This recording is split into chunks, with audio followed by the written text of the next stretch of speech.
Hello नमस्कार, मी दीपाली आणि तुमचं सर्वांचं स्वागत आहे माझ्या यूट्यूब चॅनल। आज आपण एक सोपी, झटपट आणि चविष्ट अशी नाश्त्याची रेसिपी बघणार आहोत। चला तर मग रेसिपीला सुरुवात करूया। आजची नाश्त्यासाठी झटपट बनणारी रेसिपी आहे खमंग असा आलू पराठा। हा आलू पराठा बनवण्यासाठी आपल्याला लागणारे जे साहित्य आहे ते आहे 4 उकडलेले बटाटे मी इथं घेतले आहेत, ते उकडून आणि सोलून घेतलं आहे।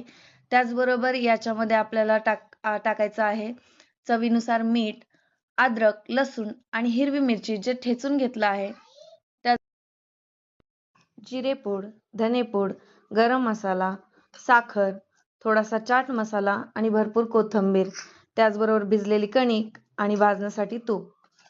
आपण जे बटाटे उकडून घेतले होते त्याला काट्या चमच्याच्या साहाय्याने असं छान स्मॅश करायचं आहे। याच्यात मोठे तुकडे ठेवायचे नाहीत, नाहीतर पराठा फुटेल।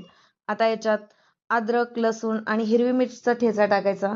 त्यानंतर याच्यामध्ये अर्धा चमचा साखर, अर्धा चमचा चाट मसाला, अर्धा चमचा जिरे पावडर, अर्धा चमचा धने पावडर आणि अर्धा चमचा गरम मसाला टाकायचा। भरपूर अशी कोथिंबीर टाकायची आणि आपल्याला चवीनुसार याच्यामध्ये मीठ देखील टाकायचं आहे। मीठ थोडंसं जास्त टाका, किंचितसं, आणि ह्याला छान स्मॅश करून घ्या। याच्यानंतर एक कणकेचा गोळा घ्यायचा आहे आणि हा लाटून घ्यायचा आहे। मध्ये थोडासा जाड ठेवायचा। आता जे आपण मसाला तयार केला होता त्याचा एक बॉल बनवून घ्यायचा आहे।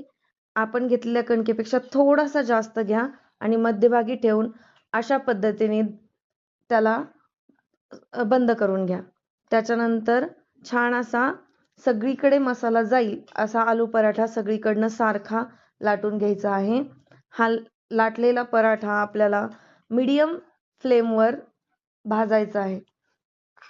हा थोडा भाजत आल्याच्या नंतर याच्यावर छान असं तूप घालायचं आहे आणि असा छान असा कुरकुरीत, खमंग, स्वादिष्ट आलू पराठा आपला तयार होईल।